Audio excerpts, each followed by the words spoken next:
Adegan saat ini Farhat mulai dibuat panik dan bingung, bahkan curiga kalau dirinya ditipu setelah sebelumnya melihat kantor notaris ditutup permanen karena kasus penipuan, di mana dari kantor notaris tersebut digerebek polisi dan tidak bisa beroperasi lagi.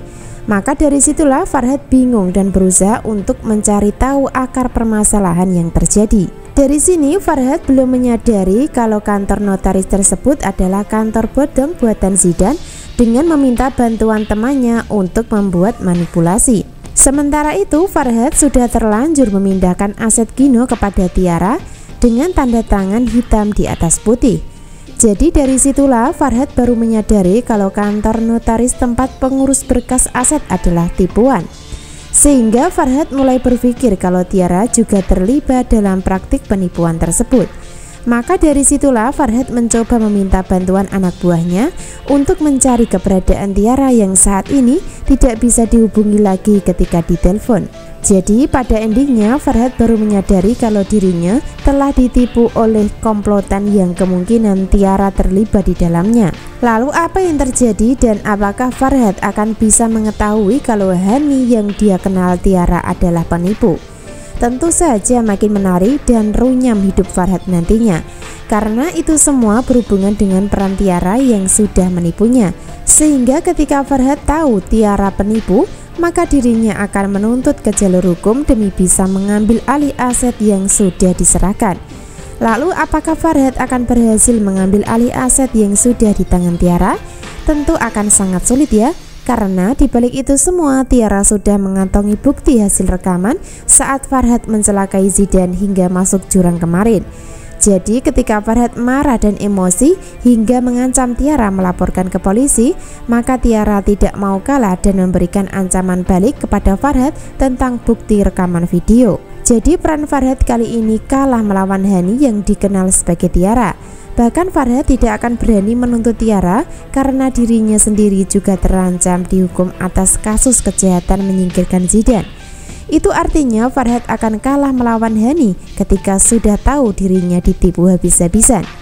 Sebaliknya Hani di atas angin merasa menang dan menganggap kalau rencana berikutnya juga berhasil mendapatkan Dean dengan cara merebut dari Tias.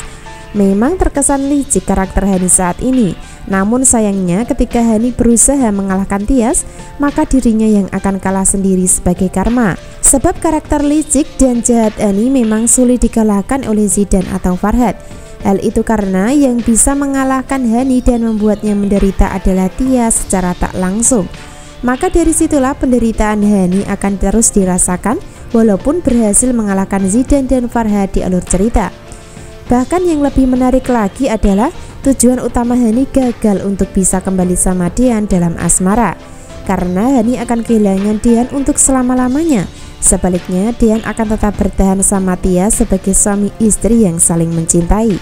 Apakah itu suatu kebetulan? Tentu tidak ya, melainkan hadirnya Tias di kehidupan Dean adalah untuk membuat Hani mendapatkan hukuman atas tipu daya yang menjebak Dean dalam pernikahan dan tidak mengakui Aura adalah anak kandung Gino yang sebenarnya.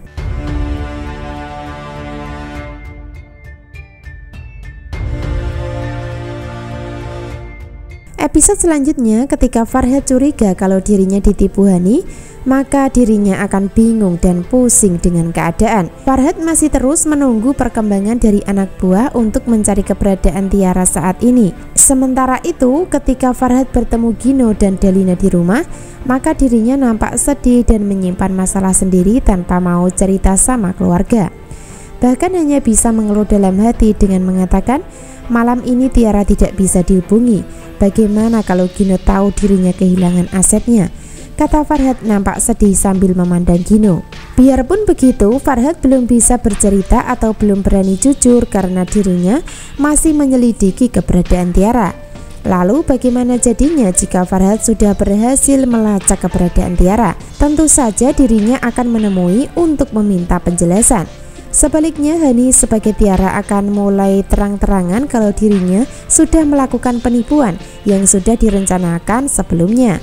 Kali ini Hani akan percaya diri karena sudah mengantongi barang bukti hasil rekaman di HP pribadi, di mana dari barang bukti tersebut adalah video detik-detik Zidan kecelakaan masuk jurang karena ulah Farhat. Itu artinya tidak hanya menipu masalah aset saja, bahkan Tiara juga menipu Farhat untuk melakukan kriminal terhadap Zidan sebelumnya. Satu kali tepuk dapat dua lalat sekaligus. Itulah prinsip Hani sebagai karakter licik dan jahat di alur cerita. Sehingga walaupun nanti kejahatan Hani ketahuan Farhat, maka dirinya yang menang. Sebaliknya, Farhat tidak bisa berkutik dan kalah karena takut masuk penjara dengan barang bukti yang dimiliki Tiara. Sungguh malang nasib Farhat saat ini. Dan itu adalah bentuk kesalahan sendiri sebagai karakter hidung belang dan suka bermain perempuan. Belum lagi kalau sampai Farhat tahu kalau Tiara adalah Hani, anak kandung Sigit. Wah, pasti akan semakin ramai. Biarpun begitu, untuk saat ini Farhat belum tahu masalah tersebut, namun akan tahu di kemudian hari, sehingga konflik keluarga akan semakin panas dan tegang menegangkan. Selanjutnya, Hani akan terus merasa menang dan berhasil hingga sukses untuk menyingkirkan Zidan dan membungkam Farhat. Akan tetapi di balik itu semua, hidup Hani tidak akan bisa bahagia atau senang, karena yang pasti dirinya akan terus dikecewakan, bahkan akan kalah ketika melawan Tias untuk merebut hati Dean. Sehingga yang dilakukan Hani untuk menipu Farhat dan menyingkirkan Zidan demi mendapatkan Dean akan percuma alias sia-sia. Dan itu adalah penderitaan terbesar yang didapatkan Hani nantinya.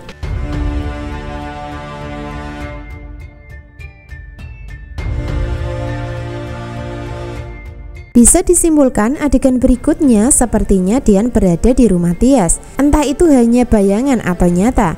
Namun dibalik itu semua sepertinya Dean menghampiri di rumah Tias pasca mendapatkan kejahatan dari Hani karena minum obat perangsang. Apakah itu artinya ketika Dean minum obat dari Hani maka dirinya justru melampiaskan kepada Tias di rumah kontrakan? Jika itu terjadi maka bisa jadi akan menjadi jalan Tias justru akan hamil. Sebab sebelumnya Tias sendiri sudah menyatakan selama dirinya masih sah menjadi istri Dean, maka harus tetap menjalankan kewajiban untuk melayani suami, termasuk melayani naik ranjang tentunya.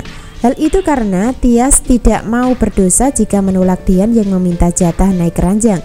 Tentu dari adanya Dean minta naik ranjang, kemungkinan karena pengaruh obat perangsang dari Hani sebelumnya. Nah, mungkin itulah yang terjadi di dalam adegan selanjutnya ketika Dean dan Tias bertemu di rumah kontrakan.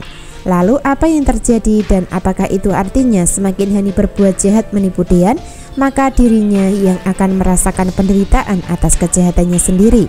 Tentu itu bisa disebut karma atau senjata makan tuan.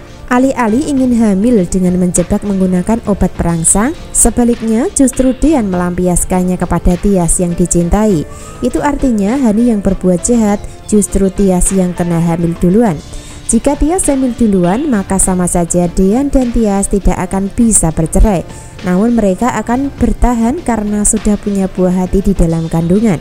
Makin menarik dan seru ya, jadi jangan sampai ketinggalan kisah lengkapnya hari ini. Terima kasih.